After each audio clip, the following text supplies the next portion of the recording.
গত বছরের ৪ আগস্ট সরকার পতনের পূর্বেই পূর্ব প্রস্তুতি হিসেবে অধ্যাপক মোহাম্মদ ইউনূসকে নতুন সরকারের প্রধান হওয়ার প্রস্তাব দেওয়া হয়েছিল বলে ট্রাইব্যুনালে সাক্ষ্য দিয়েছেন এনসিপির আহ্বায়ক জুলাই যোদ্ধা নাহিদ ইসলাম।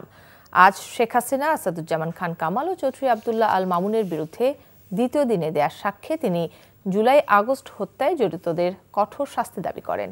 সাথে তিনি আরও বলেন, আন্দোলনের সময় তাকে প্রথমেই নন্দীপাড়ার বন্ধুর বাসায় থেকে তুলে নিয়ে ডিজিএফআই কার্যালয়ে নির্যাতন করে ভোর রাতে পূর্বাচলের নির্জন জায়গায় ফেলে আসা হয়। পরবর্তীতে গণস্বাস্থ্যনগর হাসপাতালে ভর্তি হলে সেখানে ডিজিএফআই গিয়ে আন্দোলন প্রত্যাহারের জন্য চাপ দেয়। এরপর ডিবি কার্যালয়ে নিয়ে গিয়ে ৬ জন সমন্বয়ককে জোর করে আন্দোলন প্রত্যাহারের ঘোষণা দেওয়া হয়।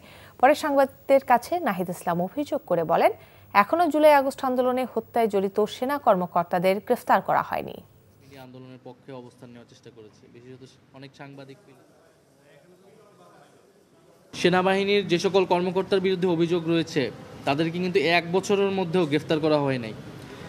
এবং অনেকের বিরুদ্ধে অভিযোগ, আমি নিজে গুম কমিশনে অভিযোগ দায়ের করেছি, আমি আজকেও এখানে নাম সহ উল্লেখ করেছি।